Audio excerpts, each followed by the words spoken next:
né, todas as segundas-feiras, de 6h15 às 7h15, até a entrada do Centro Espírita Leão Denis, no Rio de Janeiro, online, para a palestra das 19h30. Nós fazemos um estudo há alguns anos da Revista de Espírita, de Estudos Psicológicos. Estamos na revista de 1859 e não fazemos um estudo sequencial. Estudamos 1858 em projetos e estamos fazendo a de 59 também em projetos.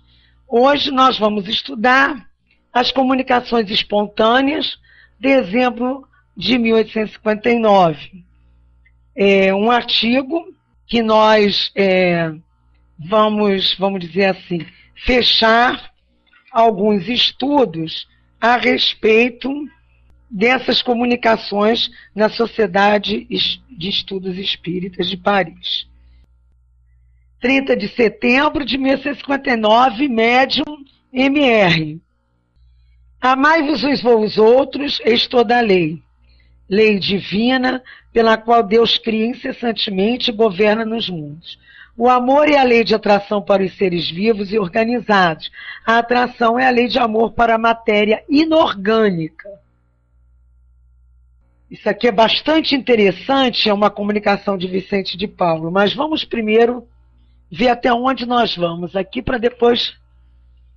Não vos esqueçais nunca de que o espírito, seja qual for o seu grau de adiantamento e sua situação, seja numa reencarnação ou seja na erraticidade, está sempre colocado entre um superior que o guia e aperfeiçoa, e um inferior perante o qual tem os mesmos deveres a cumprir. Isso é muito interessante, quer dizer, a importância do exemplo, né? O superior nos dá o exemplo e a gente dá para o outro, né? Outra coisa interessante é essa questão da lei de atração para os seres vivos e organizados ser o amor, que é o sentimento maior, né? E a atração em si ser a lei do amor para a matéria inorgânica.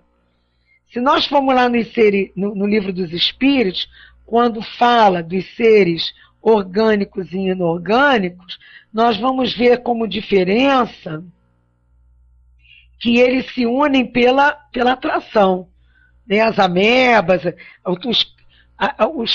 os elementos para esses seres ocorrem pela atração um dos outros, atração física. E é interessante como muitos ainda nós, seres humanos, confundimos atração com amor, né? Também é importante ver como é que amor é no Evangelho, a lei de amor.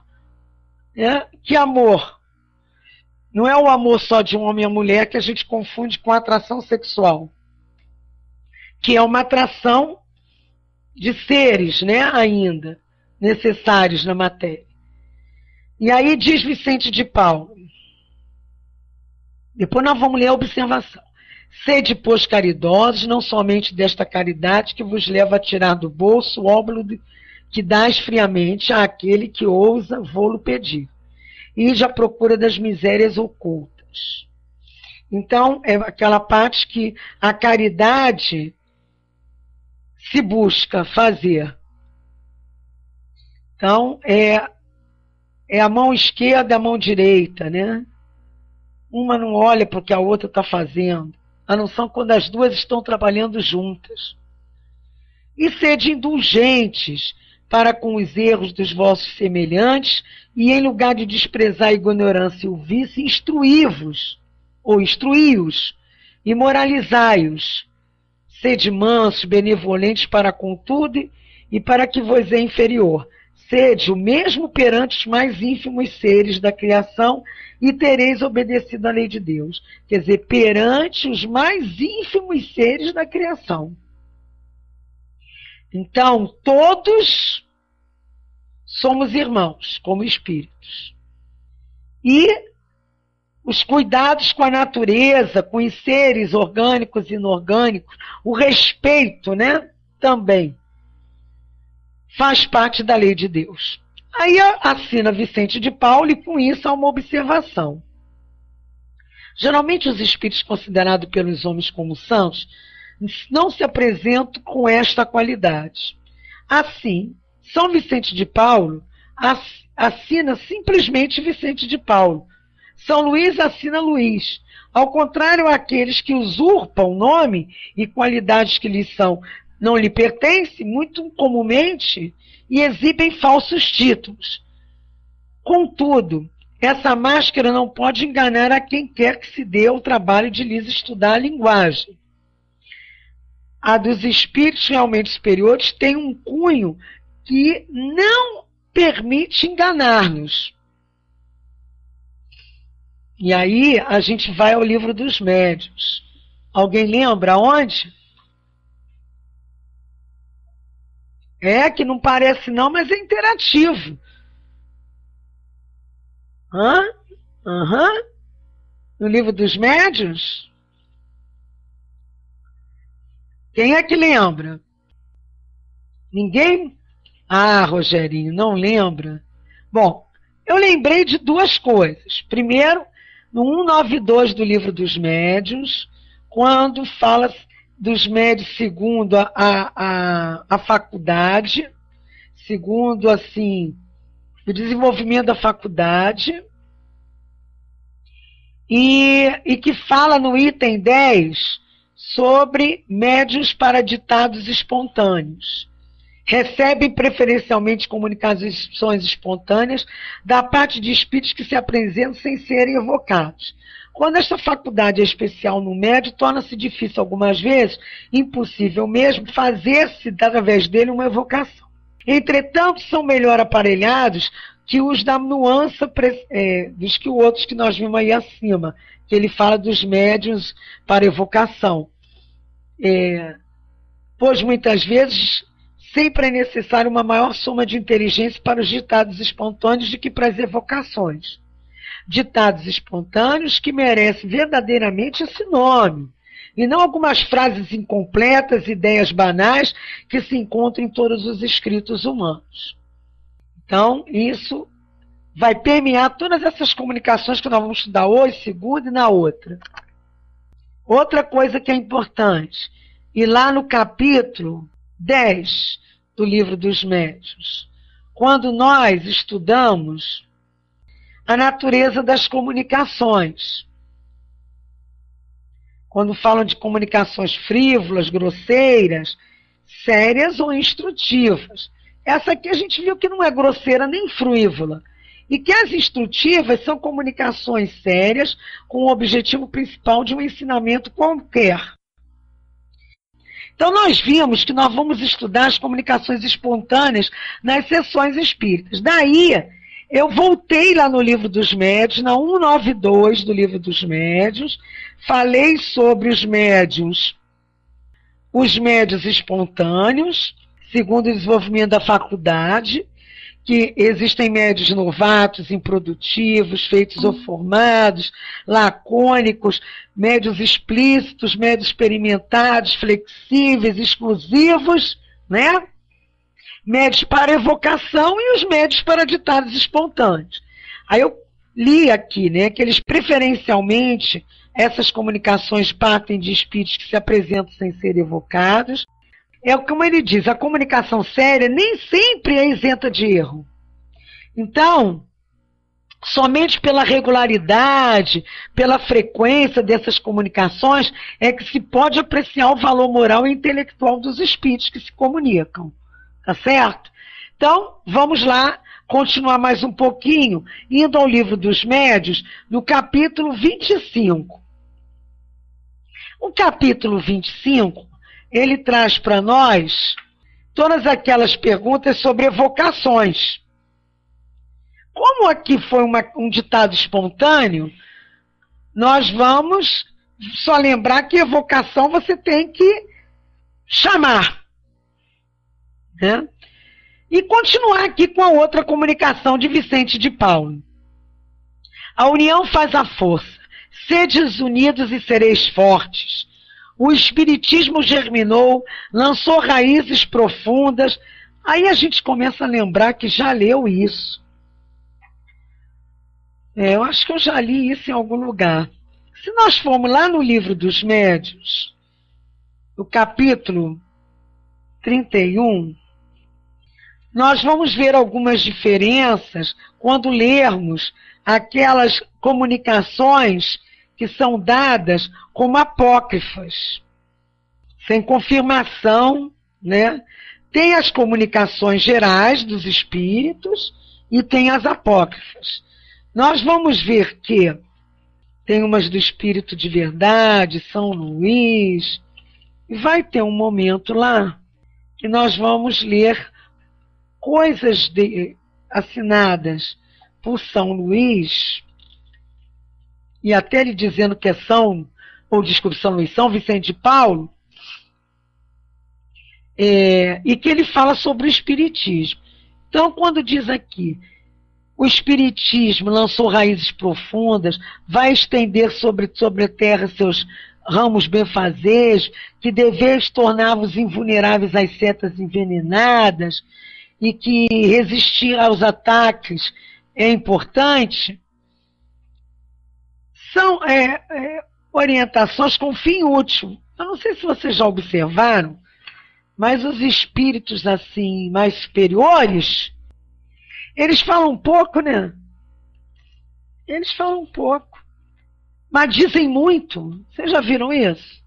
Eu tenho uma dificuldade, às vezes, de falar. Falar não tenho, não. De escrever. Eu demoro, escrevo. Às vezes é para chegar a uma mesma coisa. Então, tem gente que é prolixa, né? Para falar também. Os espíritos mais assim elevados, eles escrevem pouco, falam pouco. Não é verdade? E dizem muito. E às vezes a gente fala muito, escreve muito, não diz nada. Essas características mesmo de espíritos mais elevados. Você vê, em 2 parágrafos, que as nossas relações sejam presididas por indulgência e uma benevolência recíprocas. Que os vossos defeitos passem inapercebidos e que só as vossas qualidades sejam notadas. Que o facho da santa amizade reúna, esclareça e aqueça os vossos corações. Então ele fala que a gente tem que ser indulgente um com o outro nas relações, que nós não quer dizer que a gente não tenha defeito, mas nas relações temos que ser benevolentes com isso. E que haja uma amizade que reúna. Não é verdade? Carlos, amar os inimigos, então é mais complicado. Mas que a gente possa fazer isso em conjunto. E aí vem Júlio César assinando em 23 de setembro, o mesmo médium, e ele já escreve 3, vamos dizer assim, com 3 parágrafos, dizendo que ao teu presente não encaraste a guerra. Ele vem falando da guerra, senão do ponto de vista material. Ele fala das guerras de povos contra povos, mas que nós não vimos mais do que conquista, escravidão, sangue, morte, mas que é tempo de considerar o ponto de vista moralizador e progressivo. Gente, isso nos remete ao Livro dos Espíritos. Quem lembra onde? Carla, às vezes a gente não vai nem lidar com todas essas dificuldades, ficar amiguinho do outro, mas saber orar por eles e conviver se for necessário, mesmo que seja difícil, né? E aí ele vem falando sobre a guerra. A guerra semeia em sua passagem a morte e as ideias. As ideias germinam e crescem. Quem lembra da... Bom, vamos lembrar que o companheiro vem falando sobre a guerra e diz que a guerra é a questão que está lá no Livro dos Espíritos da lei de destruição, é uma transformação. Que nós temos que parar de vê-la sobre o ponto de vista só da destruição da forma humana. Que nós temos que vê-la do ponto de vista da destruição sinônimo de transformação a nível da eternidade. Aí eu me lembrei da Segunda Guerra Mundial, quer dizer, me lembrei de estudos, né, engraçadinhos. O Japão, como é que ele mudou depois da Segunda Guerra?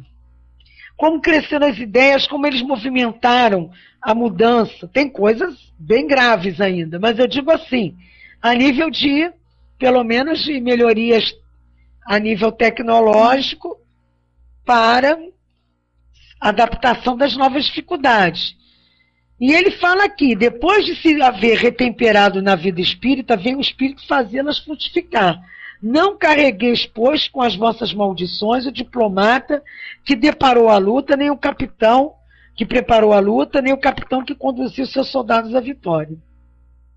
Grandes lutas se preparam, lutas do bem contra o mal, das trevas contra a luz, do espírito do progresso contra a ignorância estacionária. Esperai com paciência, porque nem as vossas maldições, nem os vossos louvores poderiam em nada mudar a vontade de Deus.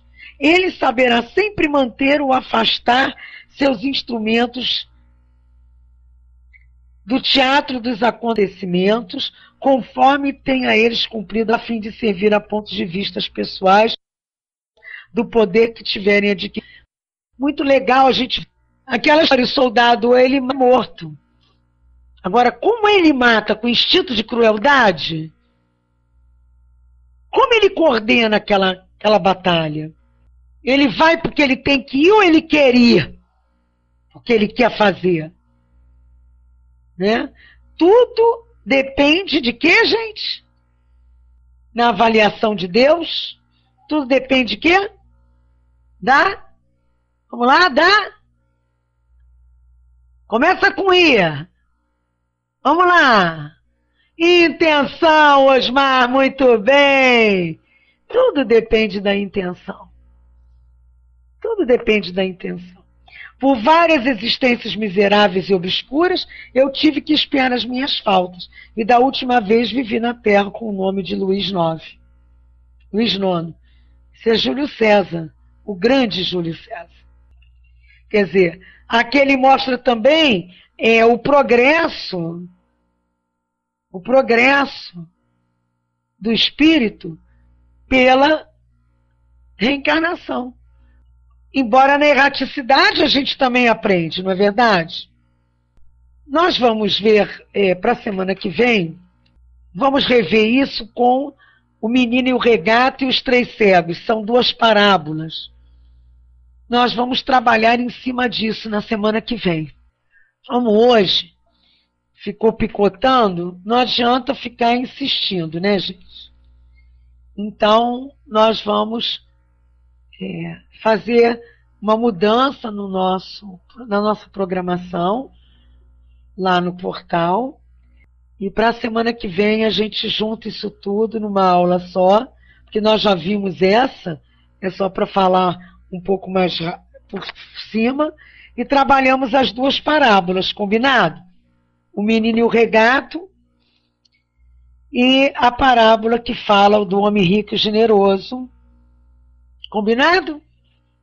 Né? A gente aí trabalha essas duas parábolas, começa por aí. Gostaria também de falar para vocês que nós estamos terminando esse bloco de estudos daqui a 3 semanas e vamos entrar num bloco final de estudos de vários artigos dessa revista de 1859, com assuntos diversos do Livro dos Espíritos, do Livro dos Médiuns. Um artigo sobre infância, outro artigo sobre anjos de guarda, tem artigo sobre a tempestade, sobre a música no além, sobre o lar de uma família, sobre Swedenborg, sobre as mesas volantes, o músculo que range. Então, são vários artigos que nós não encaixamos na visão geral da Revista da Doutrina, que foi o primeiro bloco de ideias, nem nas manifestações diversas, que é esse segundo bloco de ideias. Então, quem quiser começar começando, sabe que nessas 3 nós vamos terminar, mas vamos dar continuidade, está tudo lá no YouTube. Também gostaria de dar a vocês a notícia, né, que nós já estamos transmitindo do Leon Denis via Android, né, via o celular. Então, quem estiver no ônibus, em algum lugar, Céu ao vivo, pode entrar no Céu ao vivo. E entrando no Céu ao vivo, pode entrar lá Android. E aí fica com uma imagem e um som muito legais, tá?